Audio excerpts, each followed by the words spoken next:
cash in the game. The Mandalorian is great in the new series, and let's check out what's new in the world of pop culture with your hosts John, Tim, and Quentin, and a podcast we call Rewind and Reload.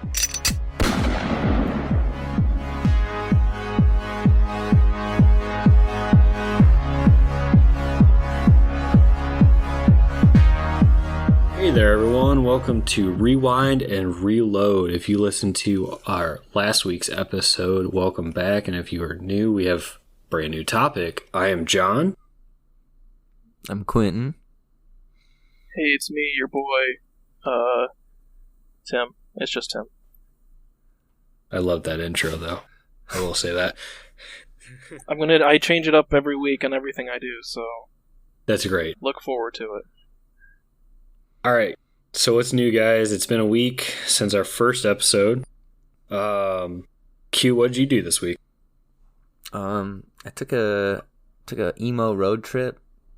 If anybody's into emo music, I saw Joyce Manor live at the Canopy Club in Urbana, Illinois.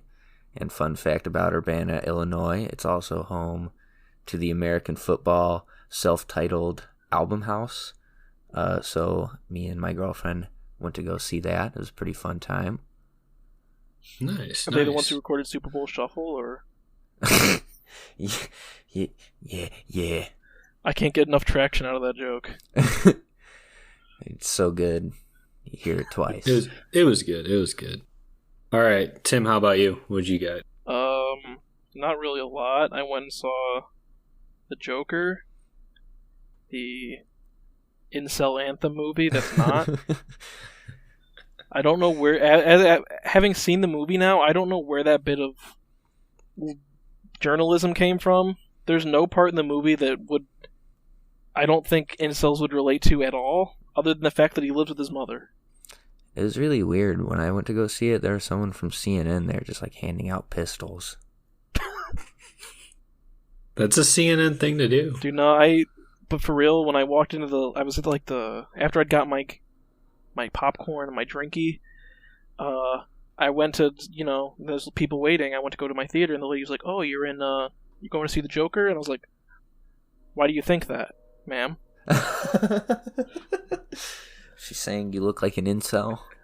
Just because I'm a 20-something-year-old white guy with my hair pushed back and wearing a Hawaiian shirt? Think that I'm immediately going to go to see The Joker? That's your look, though, man. All right, well, you're not wrong, ma'am, but still. Ma'am, you're not incorrect, but I don't appreciate the stereotyping on my vacation uncle aesthetic. We've come a long way in this country to avoid prejudice of all kind, and just because I wasn't wearing flip-flops that day doesn't mean... Well, if she's out there and she's listening, I'm sure she's going to apologize at some point. Yeah, I'm going to get a free movie out of this. Well, hopefully all of us do. That'd be great. All right. So what did you do, John? Oh, I didn't do a whole lot. I mean, I just kind of did the same old, watched some TV, all that. I hit a new PR at the gym. I deadlifted 250 for a single rep, so that was pretty dope. I know you guys don't really care about that, but I was excited. So that's really the highlight of... I'm all about physical fitness. Well, that was my highlight. I mean, that's really about it. I hit a personal physical fitness goal this week. I only got a small popcorn at the movie theater this time. Instead of the large that I eat by myself. I have yet to accomplish that, so... It was mostly due to money. I walked up to the, whatever the word is. Concessions. The C. Concessions, thank you. I walked up to the counter, looked at the board, went, ooh boy. And I was like, I'll just take a small, thank you very much. Well, it kind of blows my mind that, you go there and you spend more on money on your snacks than you do the tickets to get in. Yeah, that has been the movie financial model for probably forever. Oh yeah, I'm sure, but And it's just crazy. ridiculous, and I hate it. At least make it the same damn price. Nah, but anyway, we're gonna talk a little bit about movies, right? Yes, today we are going to talk about movies, and today's topic has like my geek senses tingling. Today we're going to talk about Spider-Man. We're not going to talk about 1 or 2. We're going to talk about all the theatrical versions of the New York Menace. So to kind of start it off, we're going to talk heavily into kind of why some of these adaptations fell apart, maybe some rumors that were around during the movies, and then our personal, feelings towards these movies. But I would like to start at the beginning and move towards the end. So let's go ahead and start with the Tobey Maguire and Sam Raimi adaptation. And Tim, did you want to kick off this conversation? I have some notes here. I feel like most everyone knows the first Spider-Man movie formula. He gets bit by a spider, becomes Spider-Man. You fight the Green Goblin. That only happens in the 1, but it was still something. But what most people I've introduced myself on the first episode as the guy who I find weird, fun facts about things. So you might not know this about the first Spider-Man movie, but they actually had several different directors lined up. Off the top of my head, I remember M. Night Shyamalan and David Fincher were the big two that stood out to me. Okay, but real quick, imagine if M. Night was the one who directed it, and at the end of the movie, Uncle Ben's alive. Uncle Ben is Green Goblin somehow. No, he's the glider. Or it's I guess they didn't do that at the end of the first Spider-Man, where they set up the next movie's villain, and it's somehow it's Uncle Ben. But yeah, I don't think the first Spider-Man really touched on the whole setting up a next movie thing. I think they were still in the phase where movies came to an end. Yeah, because I feel like and correct me if I'm wrong, but I think that movie was the first time a superhero movie had done well at the box office. Yes, I believe so. I mean, before that, it was the X-Men movies, I think. I don't even think the X-Men movies came out before this. I don't. It might have been around the same time, honestly. Yeah, but I think it's probably close. But I was going to say, Spider-Man, they did the first... okay. Oh no, I guess the first one came out in 2000. Oh yeah. And the first Spider-Man movie came out in 2002. Yeah. So. Yeah. So I mean, they came out, but I mean, they hadn't done. Spider-Man does. That character does amazing no matter what. I mean, everyone loves Spider-Man. So, like I said, David Fincher was originally one of the people that they kind of pinged to direct the movie, and he didn't really want to do an origin story, actually. He wanted to do a movie based off of the night Gwen Stacy died and that storyline, but the studio said, "Nah, we can't do something that serious this quick." Just come right out the gates. Yeah, he didn't want to do an origin movie, and that's what the studio wanted, so they said no, which I think is really weird. Well, not really weird, but when a big director says, "I want to do this story," and to say, well, maybe not. Yeah. But, the first movie also had some pretty drastic edits happen to it because of the tragic events of September 11th, 2001. In 2000, it was in mid-2000, they released a teaser trailer featuring bank robbers escaping by helicopter and then being webbed between the Twin Towers by Spider-Man. This was obviously pulled from circulation immediately, as was the poster that featured a silhouette of the towers and Spider-Man's goggles. So, a lot of things media changed around that time, but I thought it was worth mentioning that the Spider-Man movie was not unaffected, considering it's placed in New York, and yeah. Yeah, that's surprising that it still did really well. And it might have been because of that, like being based in New York and kind of being like more of a underdog kind of story. Maybe that I helped think that it. is something to do with it, because I remember when I was researching the first movie and looking into the whole thing surrounding September 11th and the movie, it said it did well because it was like an inspirational story set in New York so shortly after that. Yeah. That people came together and really loved the movie. So I'm not sure if the tragedy hadn't happened, if the movie would have done as well, but I think it at least had something to do with how well it did. It probably would have done well regardless, but I'm not sure. Yeah, I would say that it probably did. It would have been fine, but it is a great story for after what happened, obviously, and being set in New York. The budget of the first movie was $139 million, and it made $821.7 million, so it did pretty well overall. Exceptionally well. And that's as compared to what we were talking about before. The original X-Men movie cost $75 million and only made $296.3 million. Oh, wow. So, like I said, I think this was the first comic book movie that really took off.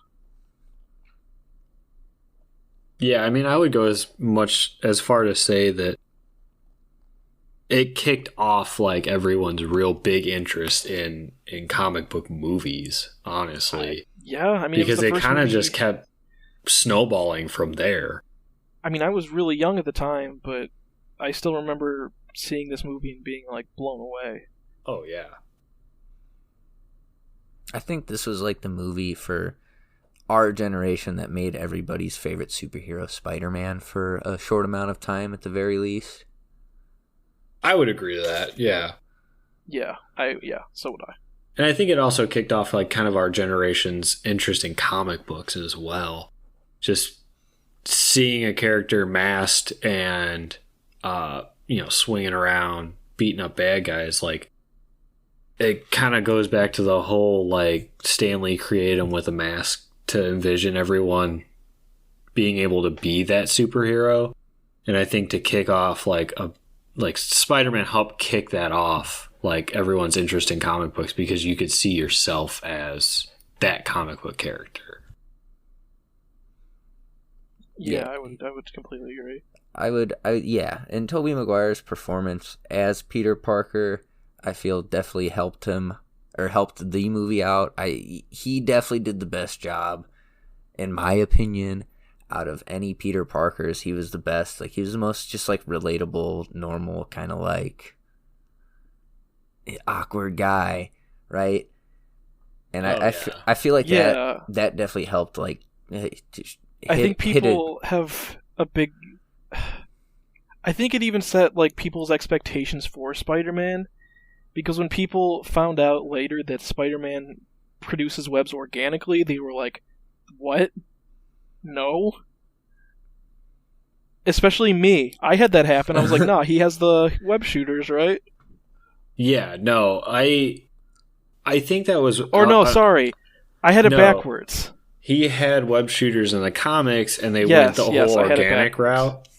In the Tobey Maguire movie, he produces them organically. Yeah. Out of like gross boils little on his skin. In his wrist. Yeah, I didn't like that just because like my dad was a very big Spider-Man fan, so I already kind of, even at the time I was really young, I still already knew that like that wasn't right. But I didn't know that until like later on in life. Oh, yeah, by that same. I mean, by the time I was a teenager, I was like, "No, that's what are you talking about? There's no such thing as a web. What are these web shooter toys?" Yeah. But then you kind of like go back and you read about it, and you're like, "Oh wait, no, like this is a cooler aspect." I think, at least. I would agree. But you got any more fun facts for us, Tim? Not for the first movie. All right. Well, I can chime in a little bit on the first movie before we move on to the other ones, if you don't mind. Oh, that's absolutely. Awesome. Well, the first thing I wrote down was that it actually it took 17 years to actually finally make a big screen adaptation of Spider-Man. And the whole reason was that Canon Films bought Spider-Man off of Marvel in the 80s to actually make a Spider-Man movie. With Brad Pitt. Sure, I have no idea. That's the Top Gun Spider-Man. This isn't a bit. Okay. Like, I'm dead serious. That's awesome. Actually, that would have been, I don't know, that would have been disappointing, honestly, to me. But anyways, but it fell apart because Canon went under. So I think the CFO actually ended up moving the rights to a successor, which was 21st Century Films in 91. And then they went bankrupt. So they actually sold it to MGM. MGM was well on its way to make a Spider-Man film. They were talking about it in 95. They were about to make it in 96. And Marvel said, no, Spider-Man got sold. He should come back to us. So they filed a suit. Marvel got him back just to turn around. And they finally got him back in 99 after 3 years of lawsuits. And they finally got him back. And then they turned around 3 years later in 2002 to give him to Sony. And that was because Marvel was doing the whole bankruptcy thing. So they were kind of liquidating some of their assets. So Sony ended up getting him, finally came to the big screen, which was pretty cool. James Cameron actually had a pretty big part in the film too, actually. Which I don't like this, but one of his ideas was the webs being organic, coming from Peter Parker's wrists. Oh yeah, I do remember reading about James Cameron, how he was involved originally. Yeah, he had a whole different. He wanted to take Spider-Man and give it his own actual look on it and stuff.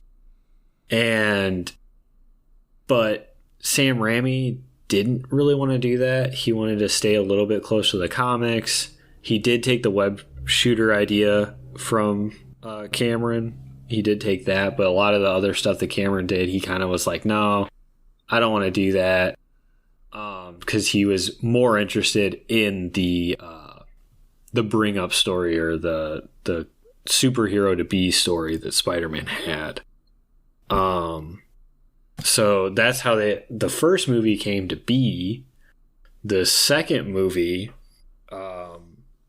actually, one of the big things I had was Jake Gyllenhaal actually almost played Peter Parker in the second movie. I don't know if you guys knew that. I feel like that's one of those fun facts that I saw around the time that the most recent movie came out. Yeah. But Jake Gyllenhaal is too pretty to be Peter Parker. I think at the time, like, you think back to the whole Donnie Darko phase, I think he would have done pretty well as Peter Parker. Now that you mention it, yeah. Now, not so much, but nowadays, back then, no. And I would have liked that to happen, and the whole reason why it was going to happen was because the great success that the first movie got, Tobey Maguire was like, hey, I want more money now. And they were like, well, screw you, like, we're just going to make it without you then. But they finally came to a deal, and Tobey Maguire got $17 million for the second movie. Actually, just a little bit of change. Yeah. Wow, it's almost like he doesn't have to make movies anymore. Yeah, right. It's kind of exactly how that went, isn't it? He has appeared in movies since, but nothing like big time. Yeah. I can't find any. He was apparently in a movie called Boys in the Wood. I don't know. There's no Wikipedia article for that movie. He was in The Great Gatsby, and that was wasn't in he? 2019. Yeah, he was Nick Carraway in The Great Gatsby. That's like the only other thing I know him from. He was in The Boss Baby. Oh, was he really? Sweet. Yeah, he was he is adult Tim / narrator. Oh my goodness. That's weird. I never realized. I mean, I can't say I'm like too well versed on my Boss Baby lore, but I never saw that movie, so. But I have some other stuff. Not really for the third movie because that one kind of went along decently. But I have some rumors and stuff that went around after the third movie. Bruce Campbell was actually rumored to play Mysterio for the fourth movie. Yeah, because he'd been in all the other movies as Yep. like cameo. And they were going to finally give him a full-out role, and they talked about doing Mysterio. They also talked about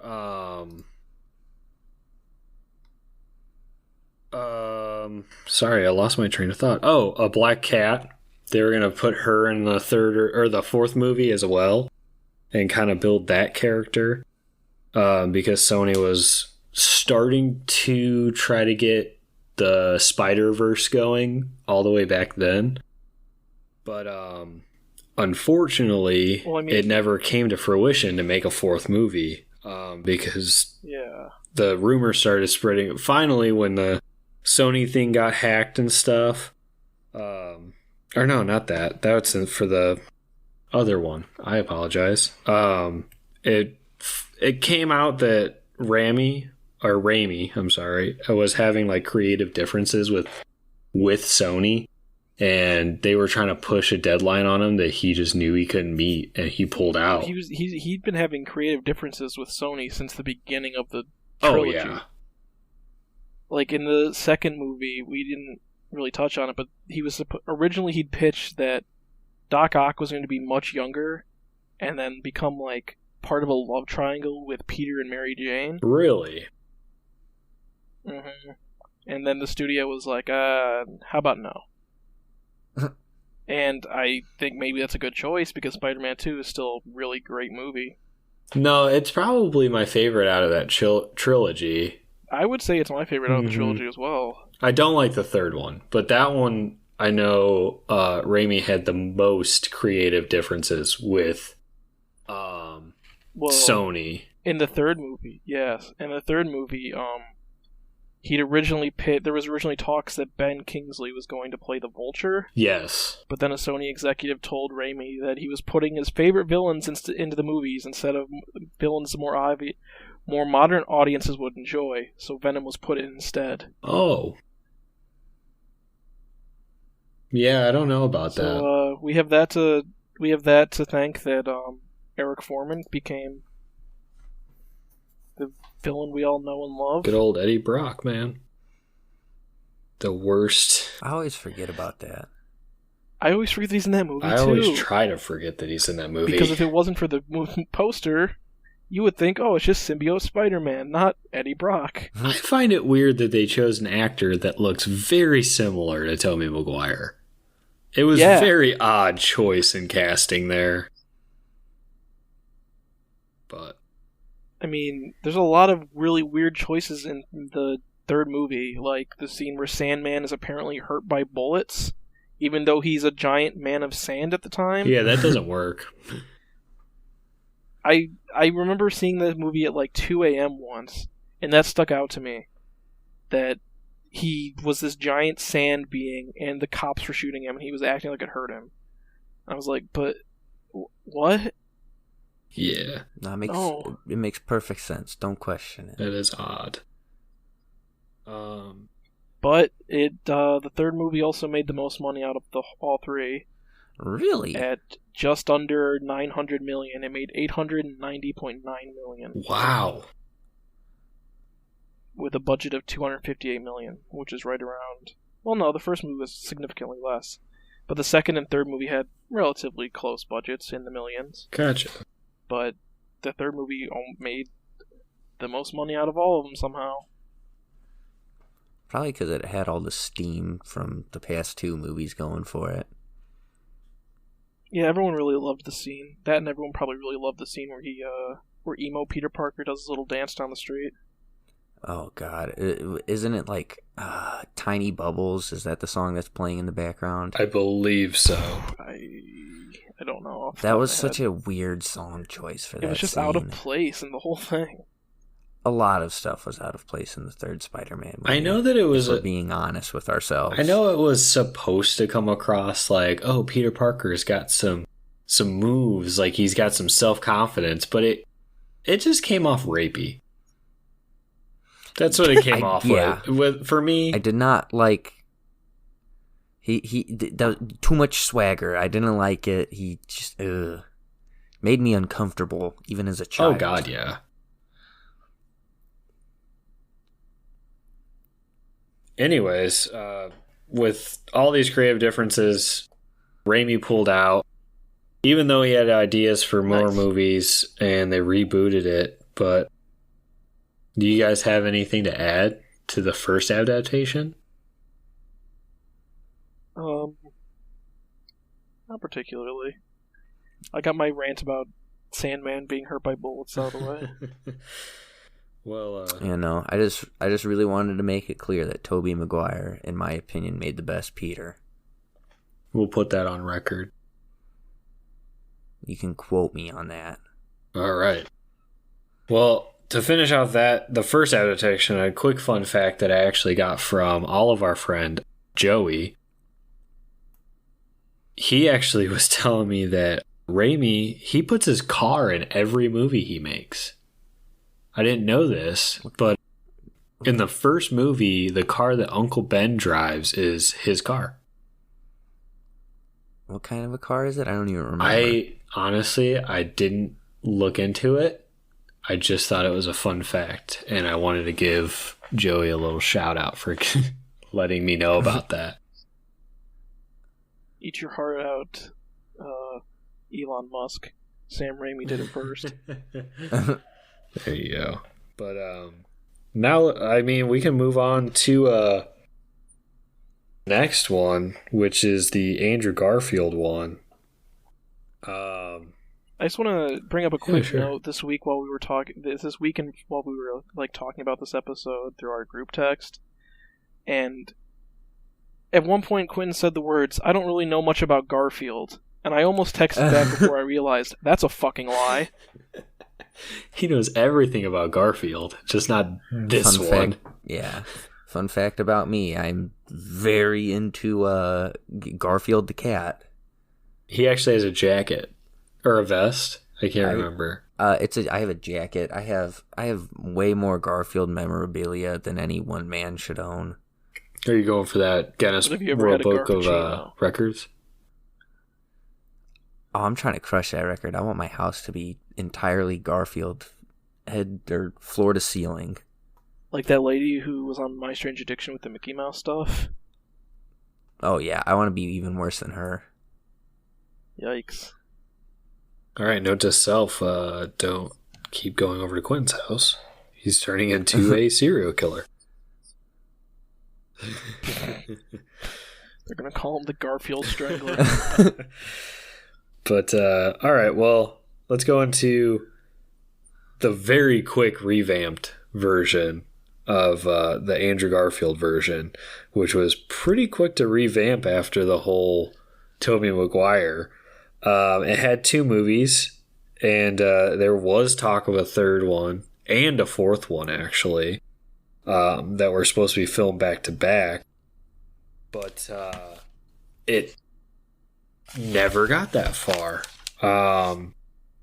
Good. Yes, I agree. But this actually was the first movie to spark really big plans to do spin-offs, do sequels of Spider-Man and other people in the Spider-Man universe.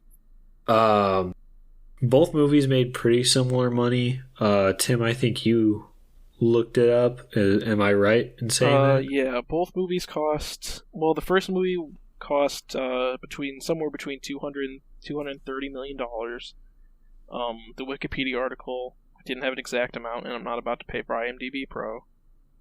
And the second movie had a budget of between $200 and $293 million, and they both made Just around 700 million.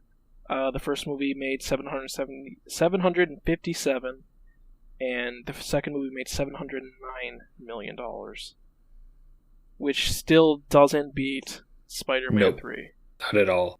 But it's interesting to me that they made similar amounts of money, but the reviews for the second one came back just god awful.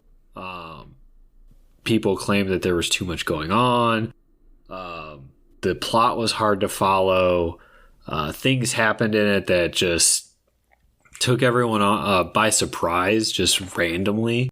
I don't know if a mass majority of people said this, but the costume designs were just god awful. I thought the second Amazing Spider-Man costume was a little bit better, but the first one, what's up with those yellow visors? I don't like that. I do not like it. They tried to make Spider-Man intimidating. Yeah, no. But then... Not intimidating. He's a jokester. Yeah, I mean, I enjoyed some of the Spider-Man quips and stuff that they actually tried to add into the Amazing Spider-Man adaptation.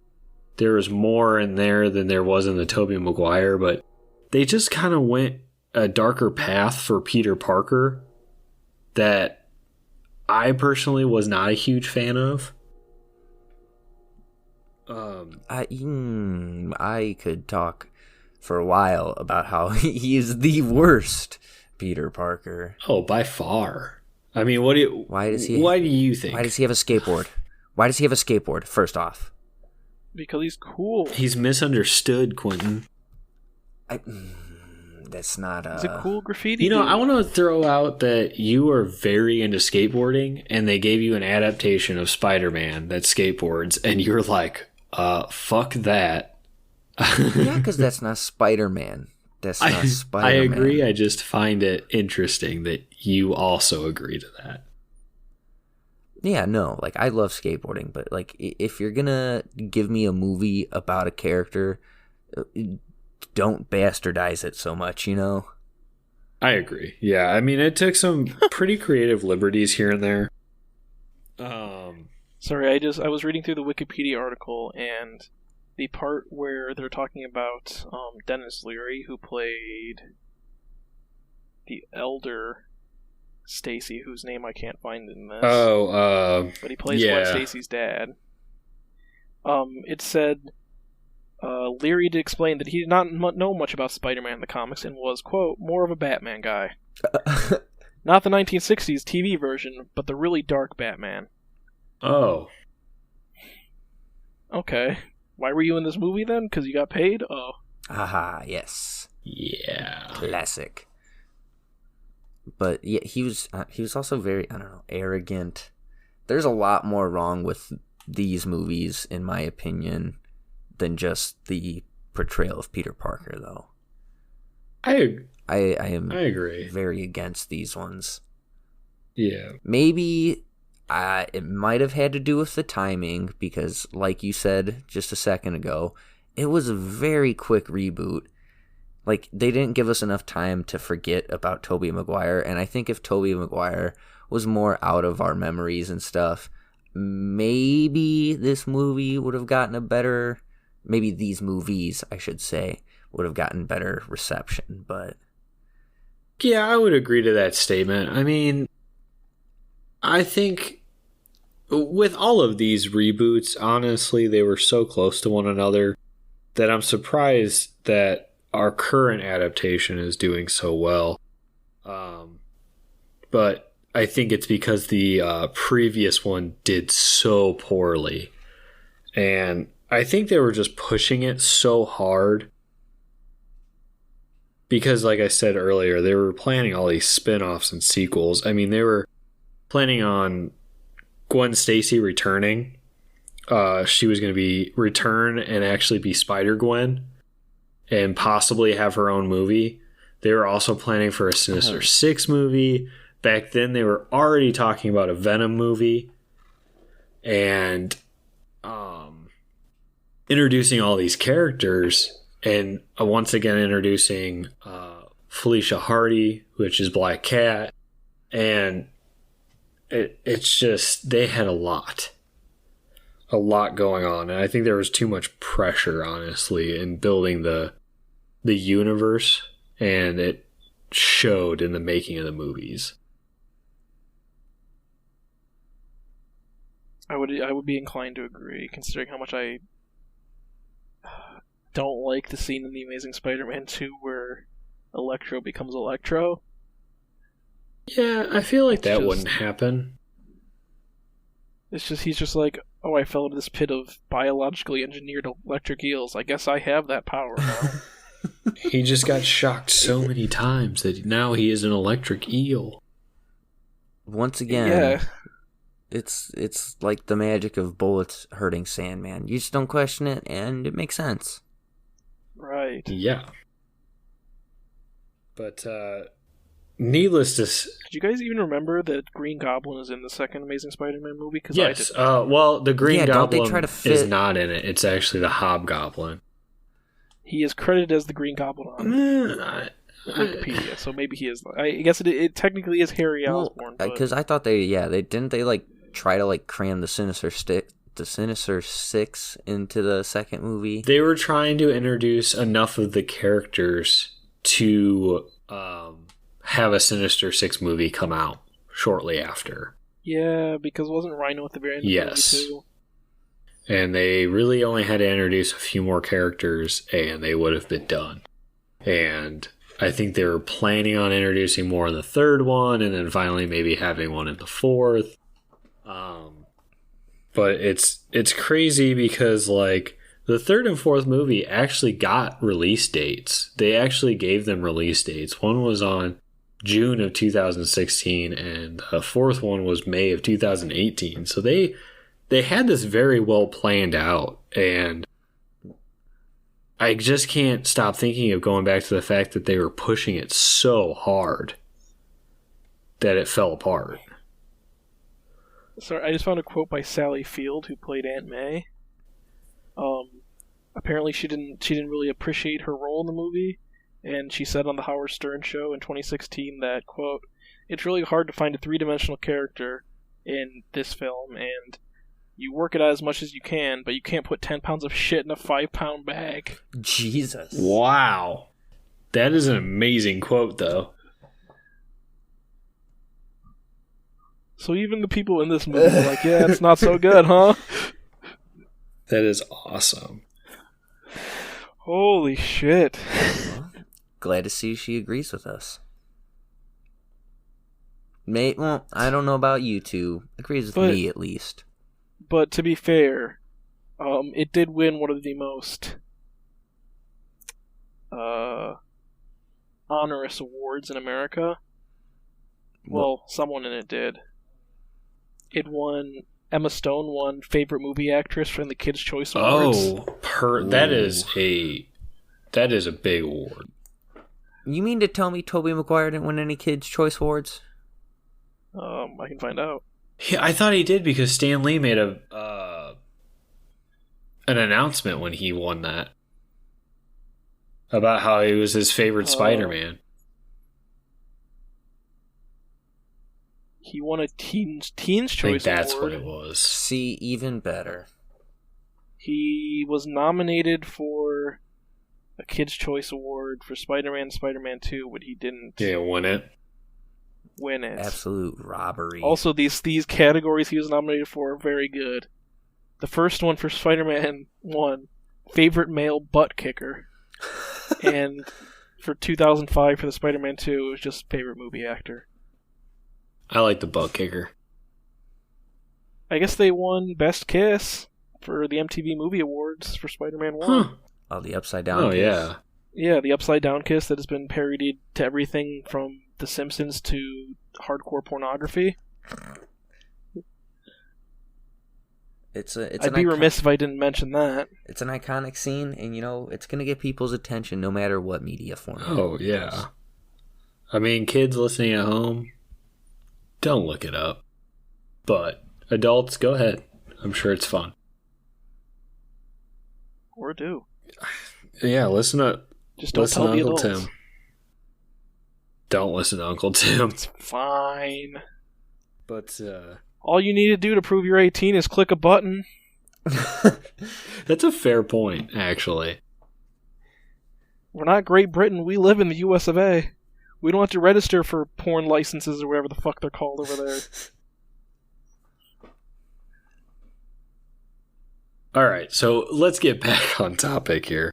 One of the other reasons why we did not get a third or a fourth one was that Webb, the director, he actually said... Nice. Yeah. Let me regain my thoughts after that one. But he said that he would only come back to direct the third one if he was guaranteed to be able to just be a consultant on the fourth. He didn't want to do it anymore, which after the reviews from the second one, I kind of can understand it.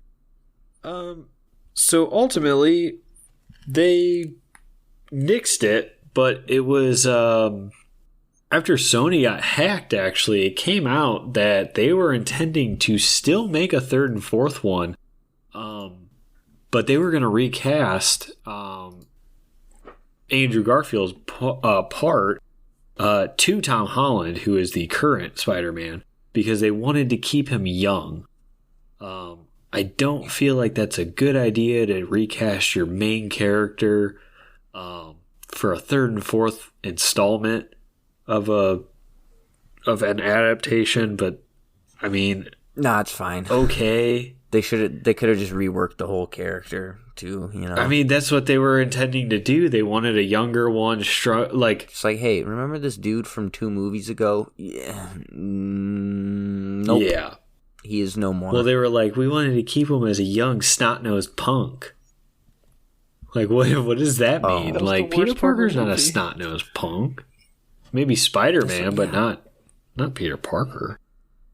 But it also, I also got another fun little fact from our friend Joey that also came out during the hack time of 2014, that Kevin Feige actually talked to Sony about how to make a third Spider-Man movie better, because they were starting to really build the Marvel universe, and he was like, hey, here's some pointers, and they said, nope, we're not listening to you, and they ended up scrapping it, and ultimately they made a deal finally for Spider-Man to be in the Marvel universe. So that kind of brings me to our last live action adaptation of Spider-Man, which is the Tom Holland version. I feel like he's a fan favorite, obviously, out of the adaptations. Maybe it could be argued that he's not as good as Tobey Maguire. I think he plays a better Peter Parker and Spider-Man personally, but then Tobey Maguire, who I think just played a good Peter Parker, not so much Spider-Man. That's my personal opinion. I don't know what your guys' is on that. I will go ahead and say that our boy Tommy, definitely the best Spidey by far. Like, I got really confused. I thought you combined both of their names, and I wasn't sure what you were talking about. But yeah, no. So he was the perfect Spider-Man. Just like the little quips that he gives, you know, his little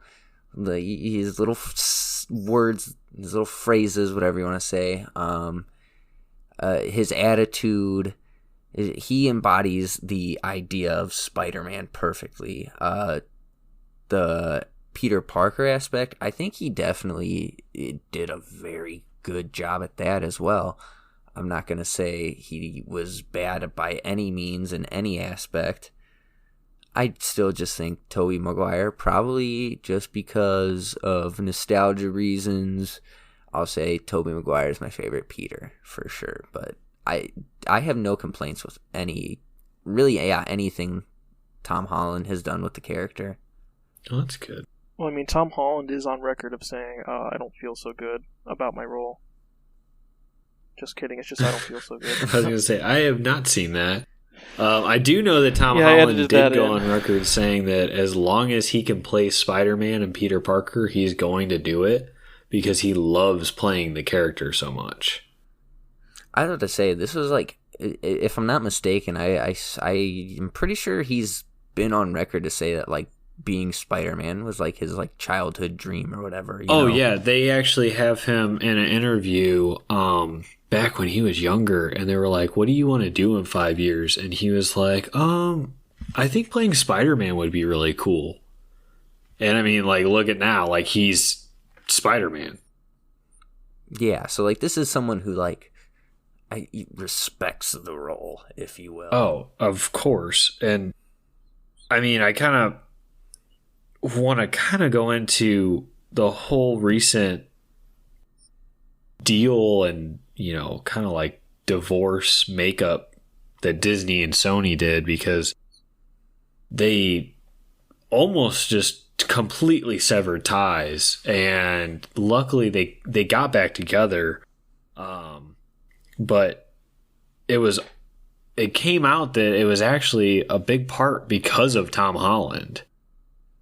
He actually called the CEO or CFOs, whatever you want to say, but the heads of the department, and kind of like begged them. And one of the CEOs said that he was actually, like, Tom Holland was in tears because he wanted to continue this adaptation of Spider-Man. He didn't want to pull back into the Sony verse and have to rebuild. And so he played a huge part in bringing them back together. But I can't really say it's Sony's fault. Disney kind of was the one that... Wow, it's almost like Disney takes everything we love and takes it out back like... I mean, they kind of did on this one because their contract was up, and... They kind of did with every Netflix show that I loved. Disney, like... this is actually very on topic right here. Disney is honestly an evil company. The Oscorp of... Disney is the Oscorp of media entertainment? Yeah, essentially. Like, there was a kid who died not too long ago. Oh, yeah. I want to say it was this year, 2019, this happened, where a child died, and the dad asked Disney, like, hey, can I have, like, Spider-Man on the casket? Can, like, we do, like, some kind of, like, or tombstone? Can we do some kind of, like, thing here? And Disney's just like, nah, nope, it's not allowed. Really? Yeah. That's pretty because they terrible. said they don't want the character of Spider-Man to be associated with death. That's weird, considering Spider-Man's main motivation is the death of a loved one. Exactly. Loved ones. My I mean, point. throughout his story, he's had multiple like the loved time he ones kills die. Mary Jane with his sperm. Yes. Damn it, I was going to say that. It was just a race. Somebody had to say it first. No, okay? all three of us were like at the starting line on that joke, and you just hit it hard.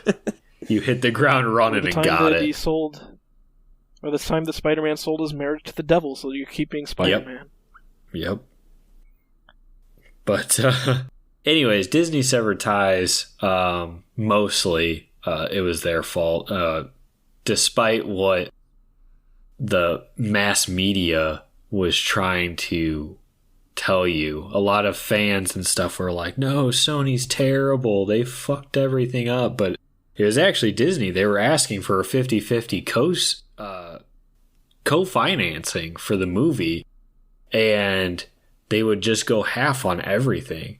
But their original deal was a 95-5 split, where Disney got 5% of first dollar gross and all merchandising revenue, and Sony got the rest. I mean, Marvel's still making an amazing amount of money off of it, and Sony's putting up a lot of money to make the movie.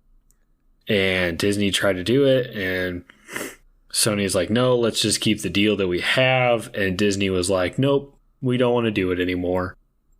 So after that, everyone was like, "Oh, Spider-Man's out. He's done. Who knows what's going to happen?"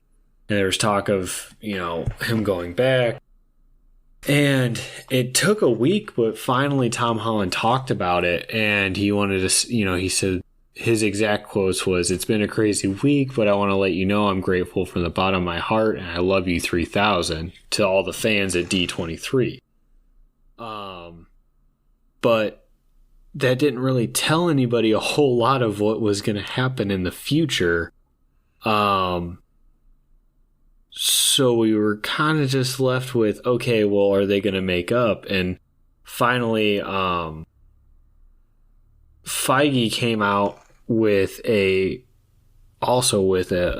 quote, and he was saying that he hopes in the future that they can actually make a deal and get this going again, because he really liked where they were going. But ultimately, like I said, they were still kind of broken up. But finally, like I said, after Tom Holland talked to them, they made up. They are keeping their current agreement with the 95.5. And now the release date for the next movie is going to be July 16th, 2021.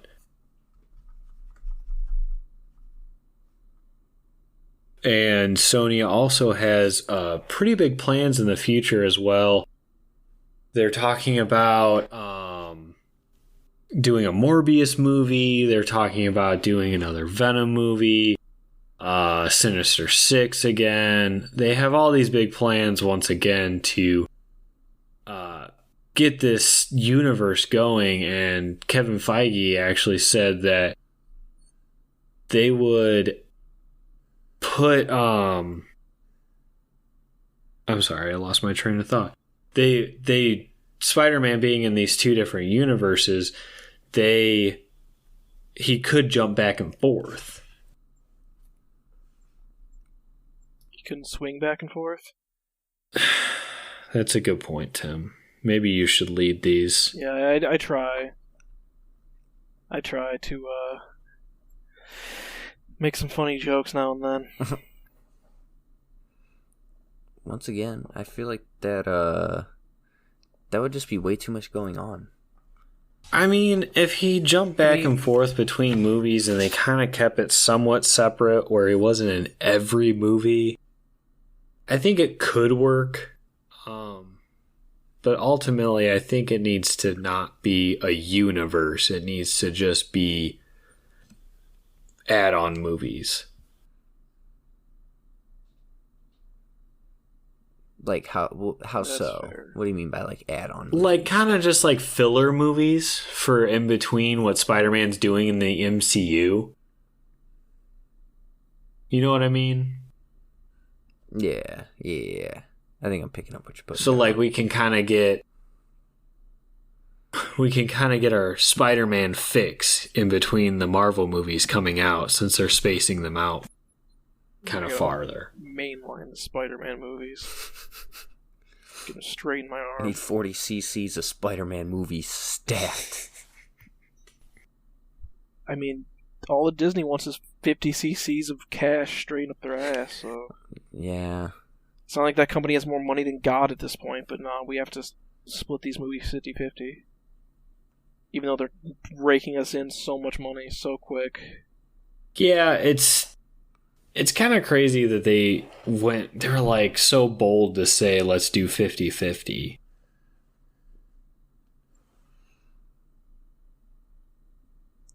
Yeah, I don't know. It's... Holy... I just looked up the figures for how much Infinity War made, just out of curiosity. Yes. And that's just about $2 billion. Yes, they... As opposed to Spider-Man Far From Home made $1.121 million. Yes. A million. No, that's billion. That's a B I have written here. Yeah, Far From Home was the highest grossing Spider-Man film. And then Endgame is now the highest grossing film of all time. Oh yeah, I forgot about Endgame. Oops. Infinity's not far behind though. Oh, yeah, that's a little bit. It's about 0.7, casual $0.796 billion more. Casual. That's just a casual 700 that's chump million. change. Just to Disney. To Disney, yes. To Disney, yes. See, the way I see it, you have to look from it. You don't have to, I suppose, but I look at it from like a business perspective.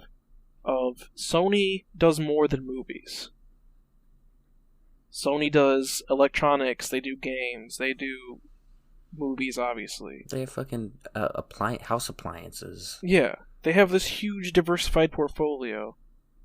But from what I understand and the brief research I just did while John was talking, Sony makes less money a year than Disney, and Disney only makes movies and entertainment things. I mean, the parks, sure. That's because everyone likes entertainment more. They mainly make, they mainly make entertainment, and they're still making more money. But they're acting like they have to split this evenly. Like they can't afford to just say, hey, 95.5, but we get, 55% of the profits or something like that. It's just, I don't know, because it has to be proportional. Their input has to be proportional to their money that they're getting back. So what's the problem here? No, I mean, I think their current deal is fine, and I actually found... Yeah, no, I would agree. I would 100% agree that that's the point I'm trying to make, is that their current deal is fine.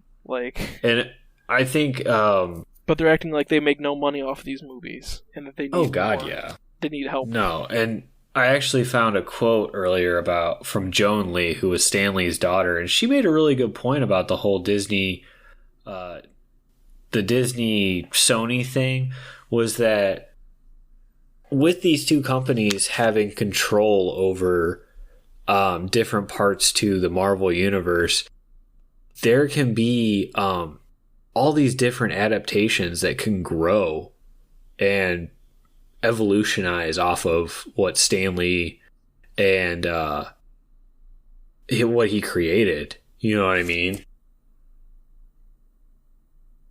Absolutely. But that's all I have over the controversy right now. Besides rumors that Sony's wanting to push forward with some more Spider-Verse stuff. But speaking of Spider-Verse stuff, I would really like to talk about Into the Spider-Verse. I think you guys have seen it, hopefully. Yes. But there wasn't any big controversy or anything like that around this movie or, rumors. Other than the fact that it made, I don't know, I don't think it sold under, but it didn't do... It didn't do as well as people were hoping it would do. As most Spider-Man movies. I think it's the lowest grossing Spider-Man movie, and I could be wrong. And I don't think you're wrong. I would kind of... Let me compare this to my notes real quick. Oh, yeah, absolutely. I would say that one, because it's animation, and two, it came out right around the time the whole Infinity War Endgame saga was going on, and I think people's minds were more on keeping up with the Marvel universe rather than catching this movie. If you see what I'm saying. It's just such a travesty. No, because it's amazing. That this movie did so poorly in the box office because they did it so well. I don't know much about the Miles in the comics. So I don't know how some of the character portrayals were. I know all of the characters that they had were real Spider-Men, and a lot of them I didn't really know a lot about so I don't know if they portrayed the characters truly to the comic books, but they did it so well, and it was just, the story was so good. And it's just I fully agree with you, and honestly, knowing some of the adaptations that they threw in, they did it well, very, very well. And I think they did Miles right. I love Miles Morales. I think he's probably one of my favorite Spider-Men in the comic books, and I was so happy to see him in this movie. I want to see a live action Miles Morales so bad, and this helped tie me over until that hopefully happens one day. We need Donald Glover as Miles Morales. This has been petitioned on the internet for years. If only he was young still. Yeah. Well, in the one movie, he did mention his nephew Miles. Yes, he did. Donald Glover. Was he playing the uncle? He was playing. Yeah. Donald Glover was the uncle. He was supposed to be portraying That's wild. Prowler, who's Miles Morales' uncle, and obviously he's not this crazy supervillain like he is in the comic books or in Spider-Verse. But yeah, it was a big allusion to his nephew Miles, and so we know that there could be in the future. And Tom Holland's even said that he would love to share the silver screen with a Miles Morales adaptation. Yeah, that's the thing. It's like we could have. But wouldn't that be his last movie? I don't think it would be his last movie because. Are they not going to do the thing that they traditionally do where Spider-Man dies and Miles has to take over? I think it would be more so like the Spider-Verse, where it would be a multiverse of people. Well, fair enough. Yeah, that could. Yeah. Because then Tom Holland could jump back and forth between the Marvel and Sony. I think that would be a great way. You know, I would like that, but hear me out. I also wouldn't like that, because if they did a live action thing where this whole like Spider-Verse, obviously that would do much better at the box office, and then that means we really will never get another animated Spider-Man movie. It is in the works currently. They are working on it. They do not have a hard date on the release, but they do have confirmations that they are working on a second Spider-Verse.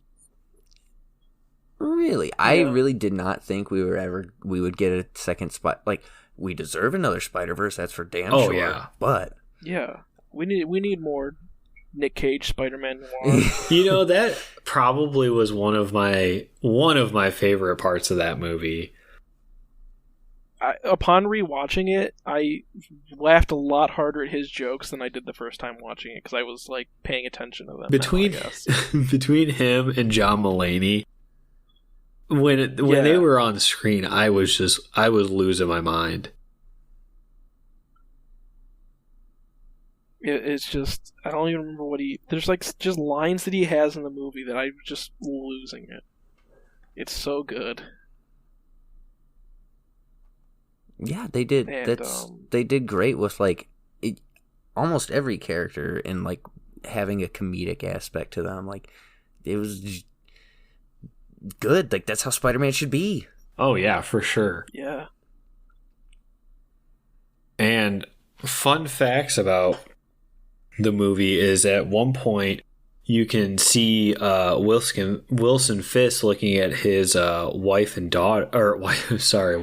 son, and it quickly pans over, and it's actually Matt Murdock, who is Daredevil, very quickly, if you rewatch it.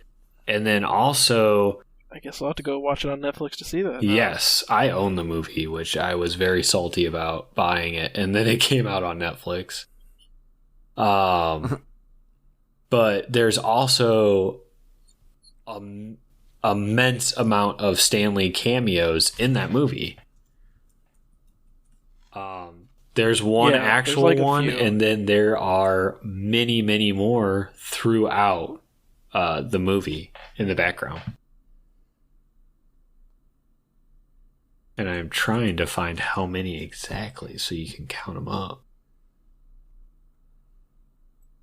We need numbers. Because somebody actually watched it. I remember seeing... Yeah, I remember seeing the article about it.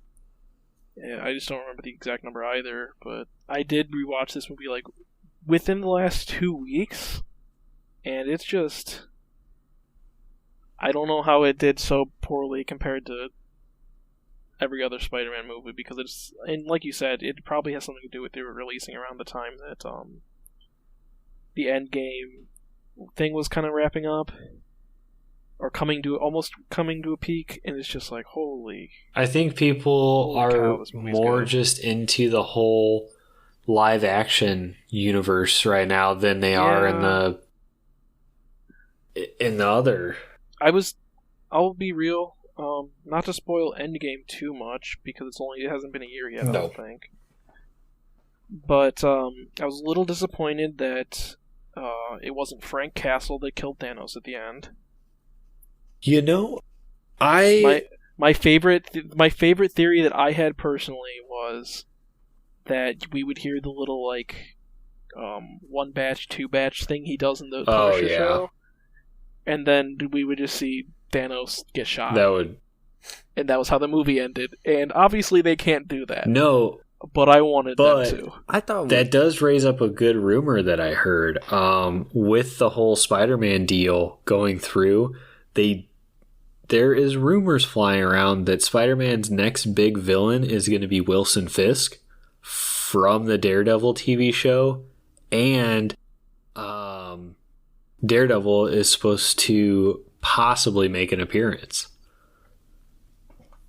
So we could be seeing our Netflix shows maybe coming to the silver screen, or at least to Disney Plus. I mean, I hope there's an R-rated Punisher movie. That's the only way to do it. It has to be. I mean, look, but we just got, well, I don't remember what movie it was, but we just got an R-rated superhero movie that did spectacularly. That wasn't Deadpool. What was the first Punisher movie? Bad? What was it rated? Oh, probably R, but I think both of the Punisher movies were rated R, but they did so poorly that... Yeah, they did really bad. They were also really bad.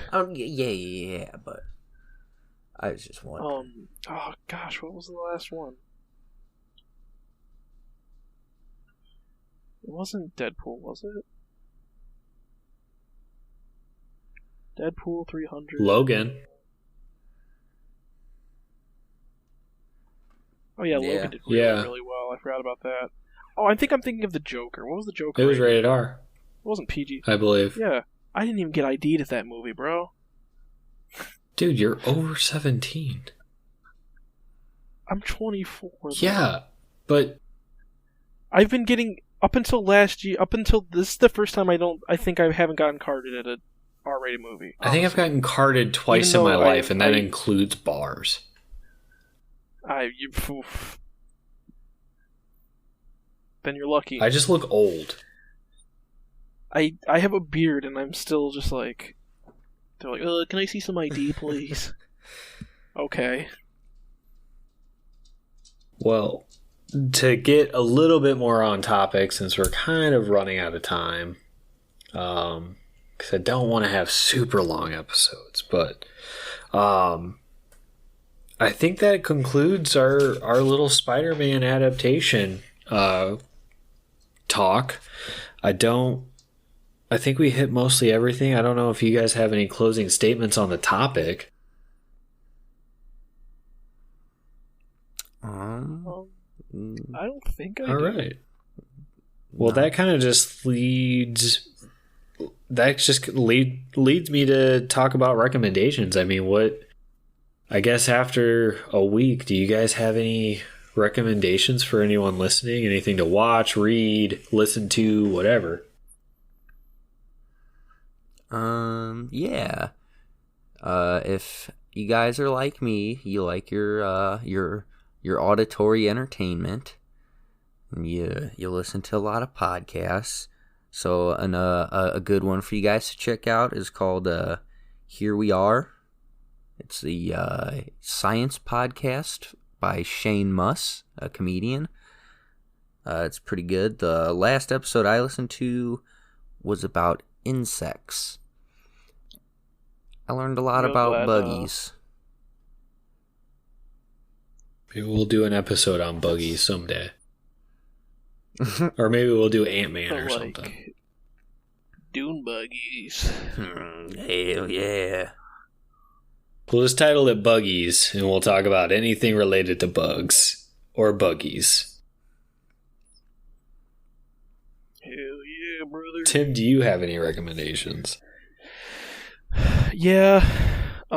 Like I said at the beginning, I saw the Joker this week. You're obviously into comics somewhat. You're listening to this, so I hope this has been entertaining, and you like comics because of it, or you liked it coming in. But if you're of age and won't get carded like I did, not this time. That was great English, Tim. Listen, it was my best subject in high school. I know how to speak good English. Me talk many good. I know how to speak real. Anyways, so your recommendation would be the Joker? Yeah, go see the Alright. Joker. It's people have been saying it's Oscar bait or college movie poster bait, but I think it's just. I talked about this on another show, and there's like one or two scenes that I would say, okay, that's kind of weird. Why is this in the movie? But other than that, the movie had me like enthralled the entire way.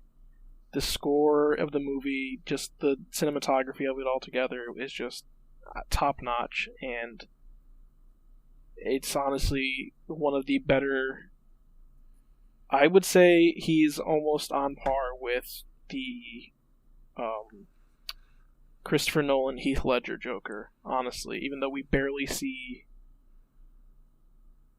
Well, I don't want to say we barely see the Joker himself, but it's very good. Go give it a watch if you can afford it and you're of age. My recommendation for this week is part 2 of Disenchantment finally came out on Netflix. So I've been binge watching that lately. Isn't that the Matt Groening show? Yes, it's when you watch it, it's pretty much a mix between The Simpsons and Futurama, and put in kind of this magic realm. And it's interesting, it's funny, it's kind of raunchy, which is nice. So I like that in comedy. But yeah, I would give that a watch for sure. But do you guys, I also want to ask, do you guys have any plugs that you would like to shoot in here at the end of the episode? As always, Tim and I also are on the Backdash podcast. That's a more week in review entertainment type deal where we talk about what happened in the week, news-wise, and in the games and entertainment industry, kind of everything there. Yeah. If you want to find me online, you can go on twitter.com at Applebee's is okay. It's my Twitter. I use it for my skateboard clips and my really dumb jokes. So if you're a fan of either of those, I'll see you there. So last week I promised that every week I would drop a new letter for my social media handle that's pretty much Alright, universal. kids, get out your decoder rings. Yeah, you're gonna have to write this down, and after a few weeks, we'll get there. This week's letter is W. That's right, kids, you heard it. W. Not one, but two. To you. That's Awesome. it. Alright, well, I don't remember what the last week's was, but hopefully Not it W. wasn't W. I don't think it was W. I think it was a vowel. I last believe week. so. I think it might have been I, if I remember correctly. I think it is. I. So Anyways, if you guys want to find me, you can look me up on Instagram. It's John Mergenthaler, JOHN MERGENTHALER. It's a lot. Probably won't find me, but anyways, also if you guys have any suggestions or anything in the future for us to talk about, you guys can hit up the email for Rewind and Reload, and that is rewindandreloadpodcast@gmail.com. And that really, that was a great conversation. I had a lot of fun. And I guess, Tim, do you want to announce our next topic?